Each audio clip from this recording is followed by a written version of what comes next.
St. Francis of Assisi once said, "Where there is charity and wisdom, there is neither fear nor ignorance." Acts of human charity have been documented since the beginning of recorded history. Yet even now, in the most democratic and economically advanced nations, charity is still necessary. Does this mean that charitable acts are failing to effect meaningful change? Should charity even be the responsibility of individual citizens, or is it the obligation of government? Do handouts make people lazy and dependent instead of resourceful and responsible for their own livelihoods? Is it every man for himself, or are we all in this together? To discuss these questions and more, I'm joined by Stephen Merchant, award-winning writer and graduate of the University of Warwick. Hello. And Karl Pilkington. Gonk. All right. So, Red Nose Day, Comic Relief, has come round again. Yeah, Red Nose Day is obviously the very specific date in the calendar for the whole generic term Comic Relief, I think. It's normally when the telecast happens. Yeah. People know that that's the day when they can dress up, do charitable acts. But of course, Comic Relief is a charity that's working all the time for disenfranchised all over the world. And you can go to the website all year round, which is comicrelief.com. I think there's also rednoseday.com, which is if you particularly want to donate for this year's appeal. Have you always been a strong champion of Comic Relief, Karl? Not really. Why was I expecting that answer? Well, No. but I mean, we're doing a bit of charity now. We're donating our time. It's not much. It's not costing us anything. But I do loads of stuff without going on about it. That's I don't think you should shout about the bits you do for charity, because then who are you doing it for? Oh, exactly. I mean, well, this is my thing, isn't it? That there's a lot of people that only do it if it's in the public eye. It's to do it really to be a busybody or to show off or to feel good about themselves. And I suppose that's good and bad. I mean, if it gets you involved, if it does some good. My gift to the world has been you, Karl, to be quite honest. I feel that you're the world now. I'm sure there's people in Africa going, we prefer blankets. Yeah. Doing a wills charity, innit? Is it? Sort of. I mean, No, it is. if you make a donation to a charity within the will, I suppose that's quite charitable. But Do you just mean- giving money to your relatives isn't, is it? Of course it is. Well, They it shouldn't is. have it. They're They getting something for nothing, but it's... I mean, I don't know. It's giving something away that you have no use for. Exactly. Yeah, mean, but forget that. It's someone is getting something when Yeah. they've done nothing for it, really. Well, it is. I suppose it is charity, but charity is usually infused with some sort of altruism. It's usually to do with giving a piece of something that is kindly because you could do with it. I mean, not strictly. I think you can give away something you don't need, but it's hardly donating a kidney, is it, or some of your wages?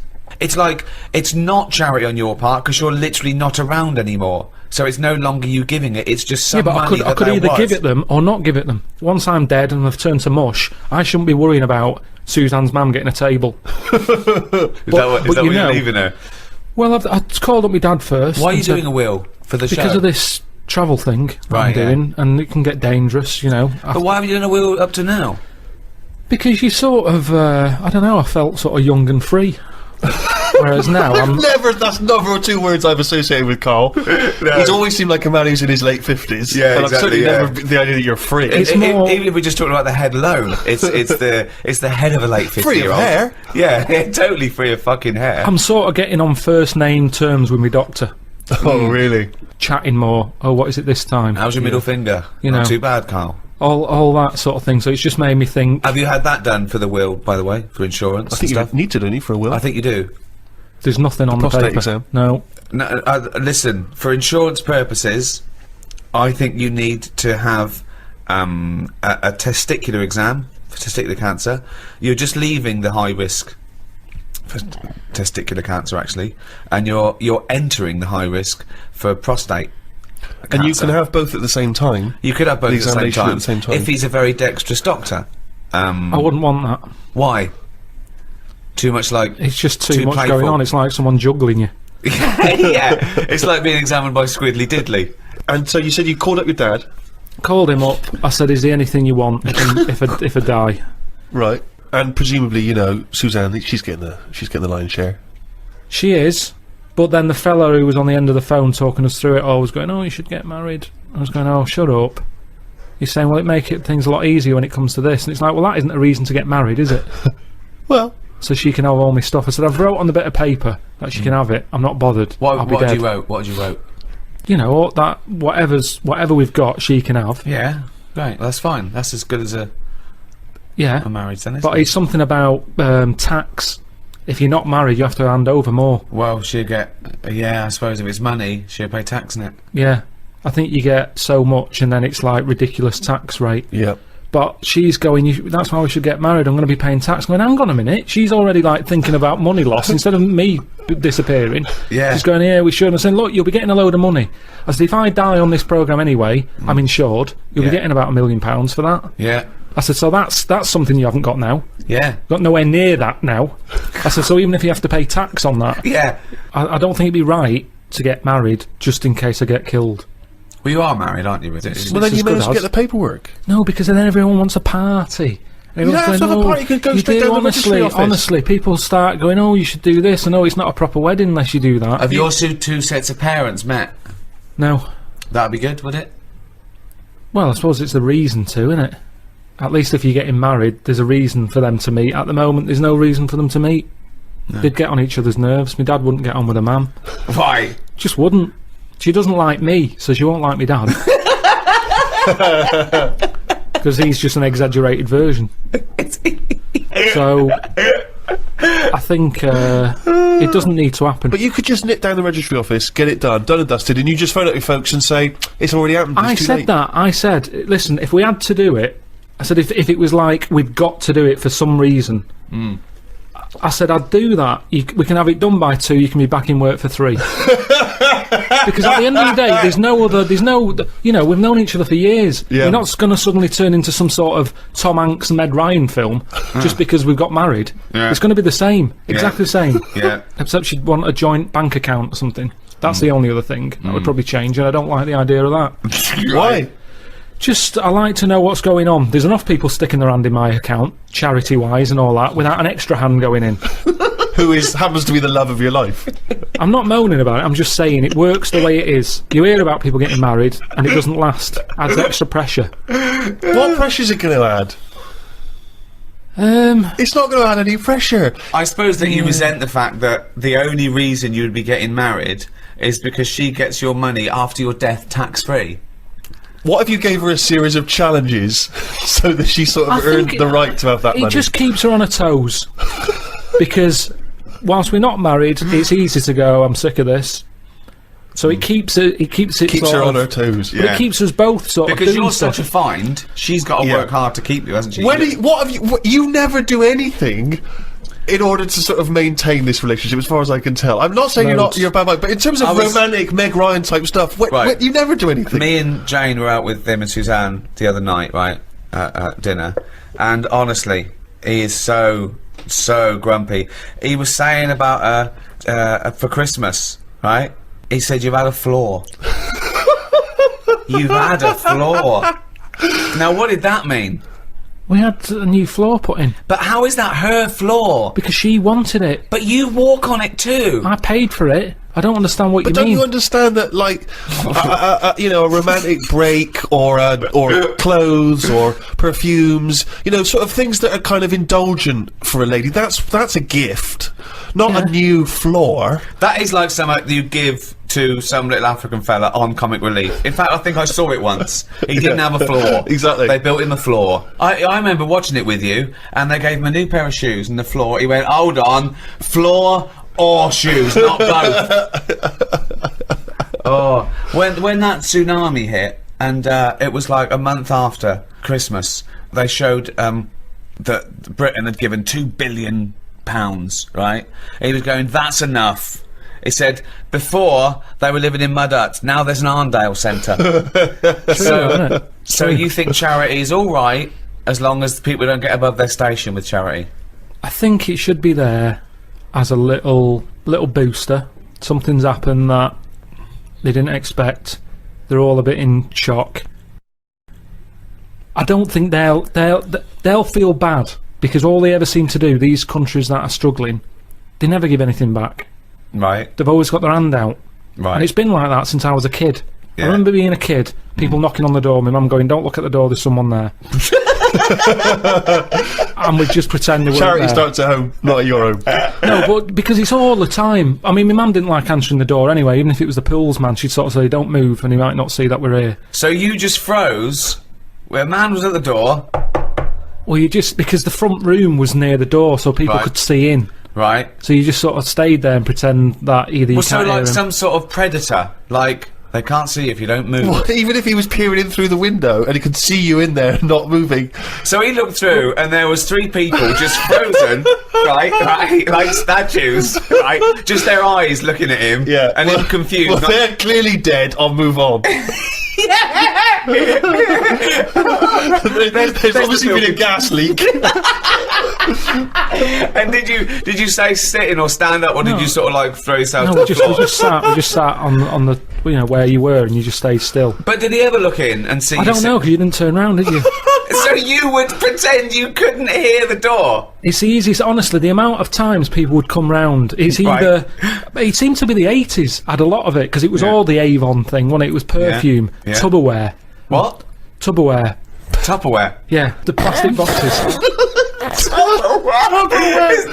It's dishes for fat people. Here we go. Oh, these are big. Of course they are. They're for fat fuckers like you to eat out of. There was the Pools man. Right. Just a lot of charity stuff. Just a lot. It seemed to be the time, the 80s, that they suddenly found out they can sort of scav money off people. Yeah. and Oh, give there was it a lot to of scavving. So that's why we used to ignore the I door. just love this image of you. Yeah, so You're in silent. the lounge. Yeah. You're having a little boogie. It's Christmas. Someone's Yeah. tapping on the glass. Freeze. They just go, well, we'll move on. Yeah. Nothing here for us. Hammer time. Silence.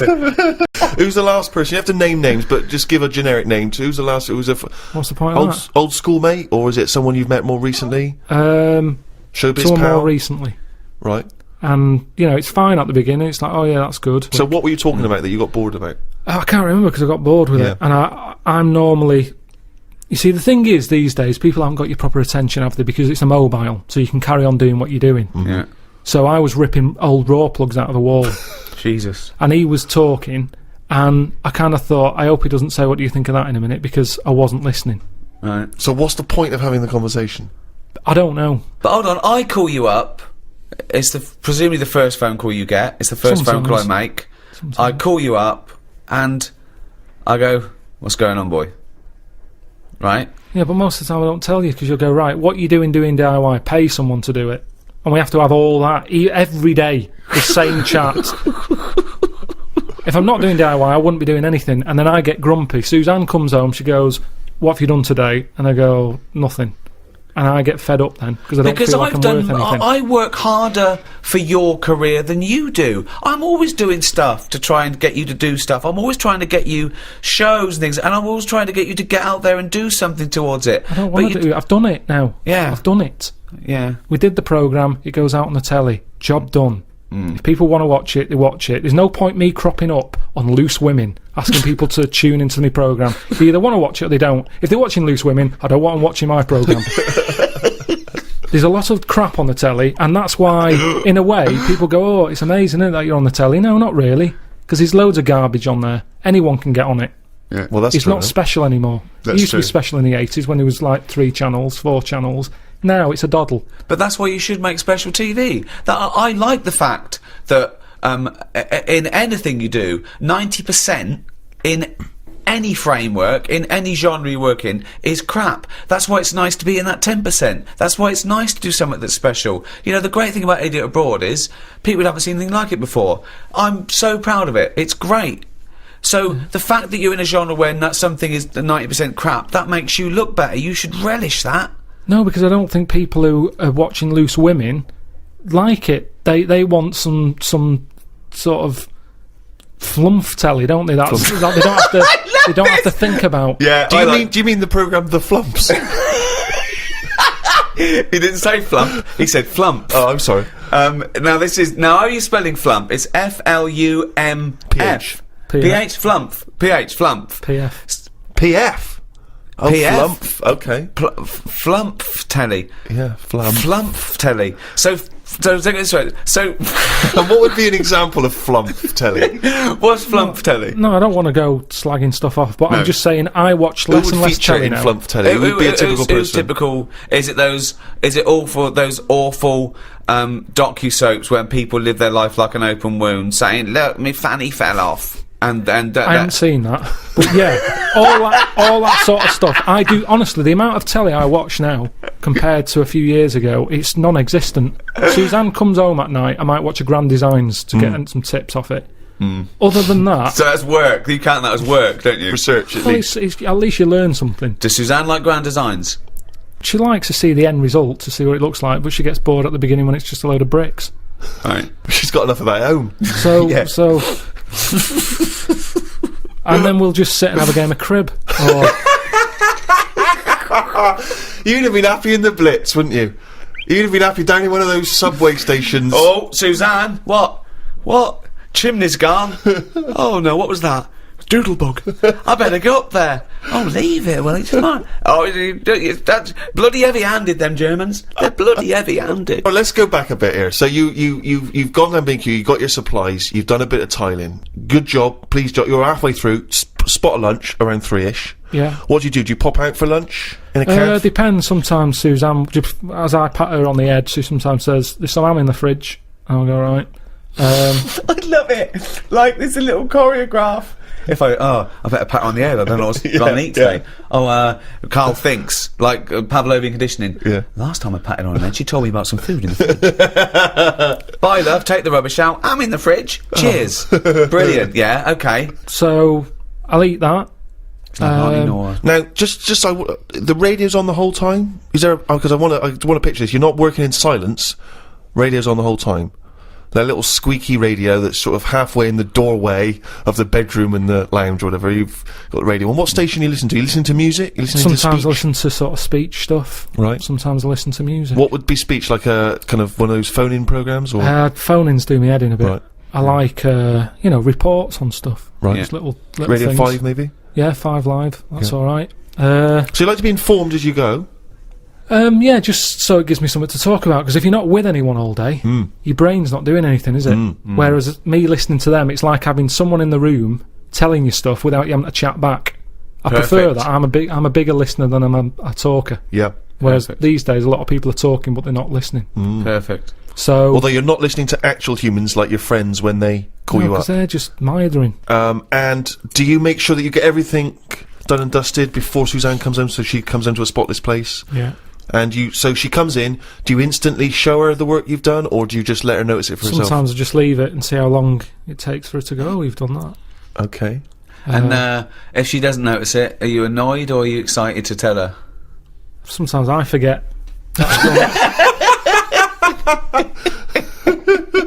He does it again the next day. That timing's a bit shoddy.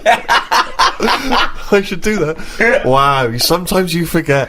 And so it's not the equivalent of when a lady comes to him and says, oh, you haven't noticed me new hairdo. Is it sort of the equivalent for you? If she hasn't noticed, you don't get frustrated. Now, you do notice her new hairdos, don't you? Because you say you don't like them. So what does she say about your tiling? No, most of the stuff I do, she goes, that's good. But sometimes she'll go, why don't we just get someone in to do it? What, before or after? Well, it depends what it is. If it's something that's big and has been bothering her, but it's not bothering me, I'm saying I'll sort it out. Well, what's an sometimes. example of something that's big that bothers her and not you? I had some wires hanging out the wall that I needed to patch up the plaster. Now, these wires, were they exposed wires, for Yeah. example, that you could have touched them and got an electric shock? Or, Yeah. well, that is a big thing, isn't it? That is, Yeah, but we haven't got kids running about the house. Who's coming in messing with wires on the walls? Just don't touch it. I know they're there. You know they're there. right. We don't need to put up a sign. We don't need to cone it off. We know they're hanging out. I'll sort it. Right. Don't worry about it. She's Okay. going to get someone in. Well, no, I won't get someone in. Because, you see, the thing is, she got someone in once when the oven blew up. Right? I said, leave it, I'll sort it, I'll look at it. No, you don't know what you're doing. Get someone in. No, let me have a look. No, get someone in. She calls someone up. They come round. the old £80 call-out charge business straight away. They pull it out, they go, it was the fuse and the plug. Now, I could have sorted that out, but she didn't give me a chance. So now it's good now, because I've got that on the old back burner. So every time she says, let's call someone out, I'll go, oven. There's a little reminder. So I'm glad in a way that she did. But so now she just leaves it. She doesn't interfere. Now, Carl, I've got terrible pains. Oven. have you sorted that problem? Not yet. No, so the wire's still hanging out of the wall. Yeah, but I know what to do. It's just that I want to do the other jobs first. Yeah, but she's concerned about that one, and it's also very dangerous. It's not that dangerous. Steve. Oven. I mean, you said if I speak to anyone in the day, I normally speak to my mum and dad at some point every day. Really? Do you? Every day you call. speak to your mum and dad? Yeah. Could you take us through a typical conversation with your dad? He calls up. What does he say? He said, I've just been out, got your mum some medicine. Well, every time he calls, he's No, been I'm out. just telling you the last call out. Oh, I see. Sorry. Right. What's the weather like? What's up with your mum? Oh, she's just got a cough. It's cold, isn't it? Winter, cold. Yeah. Expectorant? Did you get? Was it a tickly cough or a chesty cough? I think it's chesty. Because They've got like a coal fire. And it's when I go there, I'm always coughing and that. It's like smoking 20 a day, having one of them in the house. So she's always coughing. So yeah, been out. And she smokes 20 a day. Been out. Got some Benylin. Does she smoke, your mum? No, she used to. Yeah. Jacked it in when I was born. Oh, really? Yeah. Good. It had already done the damage. Yeah, she smoked more through the pregnancy. Yeah. She looked at it and went, oh, I'm not smoking again. Yeah, or drinking. Look at that fucking head. So yeah, he said, oh, the weather's bad. Is it bad there? I went, yeah. He said, I've just been out, got some medicine. What are you doing? I said, I'm ripping tiles off the wall. He said, oh, that's good. He said, your mum wants me to do the tiling in the kitchen. Yeah. So why don't you do it? He said, oh, it's too much of a big job. Yeah. So just do a wall at a time. He said, yeah, I might do. Right. He said, I'll tell you what, I'm getting fucking bored. He said he might just sort of plaster over the tiles and sort of, paint over that. I said, well, it's not that good though, is it? Because if you drill into it and you smash a tile in, the plaster that's on the tiles can crack and go right across. So it's easy just to take them off. So it doesn't take that long to take them off. Just do the job properly. Steve, you're going soon. I'm actually going the weekend, Rick. So anyway, he just said, I might do that. But he's got nothing else to do.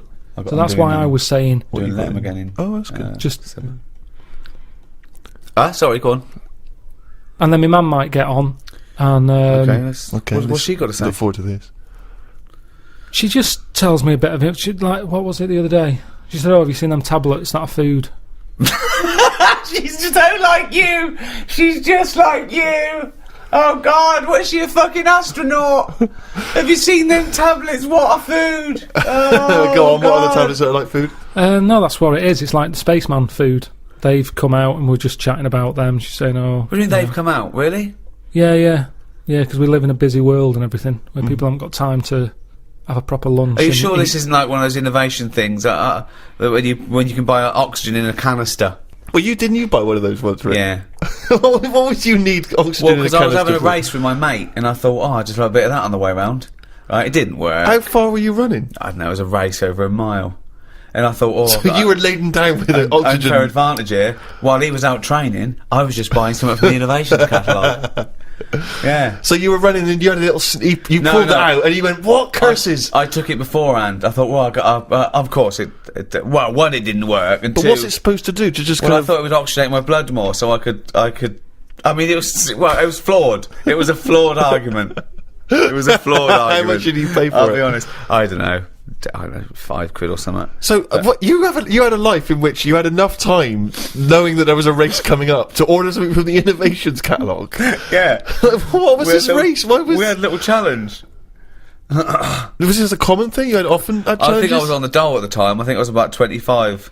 And I mean, if you're on the dole and you've barely got any cash, you're buying air.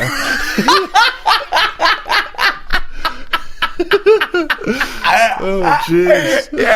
yeah. I look back now. It was a folly. Yeah. Oh dear. That's what how he occupies his free days, Carl. Come on, 20 odd years ago. I don't. Now I actually work out. Now, whoa, I'd like to race him now. Woo, woo. How is Usain Bolt? Yeah, he's good. He's good. He's gone a long way. So your mum calls up. What does she say? She said there's a new pill out that's a meal. Yeah. We chat about that for a bit. And then she always says, "Watch the road" at the end of the call. Really? Yeah, she's always said that. Watch the road. She doesn't mean the film The Road with Viggo Mortensen. No, she's just paranoid that I'm going to get run over. Right. So every time, I've never been run over. No. Well, that's because she always tells you to watch the road. Maybe, maybe that's the case. And do you watch the road? Yeah, I think I do. She means just stare out the window and watch the road. Yeah! She's fascinated by it. Yeah, exactly, watch the road. There's cars going There's past. moving things. There's big bits of metal with wheels. So, you did walk into a field of nettles once, though. Let's not forget that. So you have a call, like a scintillating phone conversation like this every day with your parents. Yeah. And does she always try to find a piece of new information she thinks might interest you? That's each day? sweet, though. That's Yeah, sweet that he talks absolutely. to his parents every day. Yeah. Carl, have you ever been conned? There's always someone doing well out of me. There's always someone, if they're a little bit short, we'll go around to Pilkington. But I mean, Rip him 3 off. or 4 times a day. Sometimes I call him up and he goes, right, the washing machine's broken, they came round, they've done this, right, they couldn't fix it, but they had to call it, charged 90 quid. I called the bank and said, no, they can't do that. Turns out they can't do it. It's like a string of things where it looks like Carl's handing out money, like the end of a comic book. He goes, that's for the broken window, and there's for my sausages. It's like a queue of people just taking money off Carl. I don't know, they're normally alright if I'm face to face with them. Really? Yeah, if I can sort of, if I can go in a place, but a lot of stuff now is done on the phone. Yeah. It's all phone, isn't it? Because it's all over the world where you're speaking to these people. Yeah. I was talking to someone the other day about the alarm system, right, in the flat. Called them up, thought, it'll be good to get this going again. Have an alarm system, I haven't had one for years. Might as well use it, it's there. So, I called them up and said, there's an alarm system in this flat I bought. I want to get it going again. What's the situation? So they took a load of details and stuff, and they said, right, what you have to do, it's 400 quid a year. I said, what? So 400 quid a year. I said, what's that for? He said, if the alarm goes off, we can guarantee that a copper will be there in like a minute and a half. I said, I don't want that. I said, I'm just happy with the alarm just going off. I'll give the keys to the neighbour. No, you can't do that. You've got to have this way. I said, 400. I said, I thought alarms are meant to stop you being robbed. Did you what, sir? Don't understand sarcasm when you're talking to them people. Yeah. Just to get out your system, when you know you've been conned, you just laugh in the face of adversity. I remember, it was, a couple of days before Christmas, I was going away, but I had a dripping tap and it started dripping more. So, there was nothing I could do. The maintenance people were away, the caretaker was away, I couldn't get in. And so, I called out an emergency plumber. I knew this was going to cost, but bloke came round. Honestly, he made you look smart. He was like one of those kids who looked like a lumpy child. He was probably 20, but he just looked like, you know what I mean? They'd scaled up a sort of 13-year-old big-faced lad, right? And he came in, and he didn't know how to stop it. He couldn't unscrew it. He went, I don't know what to do. I called my brother. He's there. Just that. I said, Bob, what can I do? He said, you could crush the pipe and then get it cut and fixed when you go. I said, great idea. So I said to the plumber, I said, can we crush the pipe? Oh yeah, I'll go and get a tool. We went down the van, came up with this thing, like a fat sort of little pair of pliers. He wasn't strong enough. So I went, I had to go. I said, well, how do we both do it? So we both put our hands on it and we managed to crush the pipe, flatten the pipe, cut it off. He put a little thing on the end of it so it wouldn't leak, right? I went, great. I said, how much is that? He went, 180 quid. So I went, right, okay. So I wrote him out a cheque for 180 quid, and I thought I'll have a little bit of sarcasm. So it wasn't his idea. I helped him do it. I went, how much was that tool? He went, about £5. I went, that's paid for itself, isn't it? Silence. He went, yep. Just nothing. Tough crowd, right? Of course. Right? So I signed the cheque, right? He went, oh, he said, I forgot to charge you for the little washer on the end.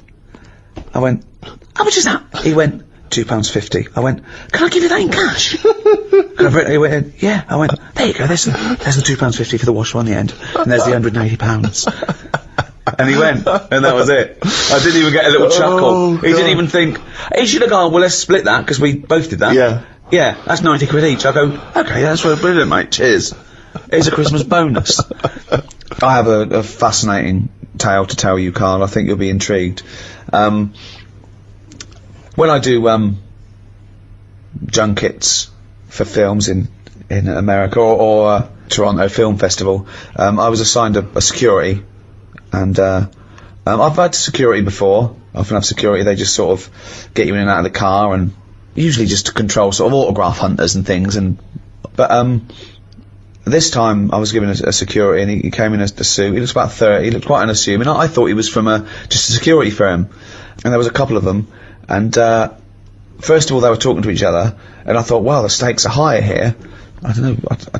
I don't know why. And they drove us to the hotel, and there was loads of people going to the hotel. I mean, much bigger stars than me. You know, there was Ed Norton and George Clooney, and they were going in and out. And he goes, "We can go past these." And he called ahead, and he knew everyone. He just knew everyone.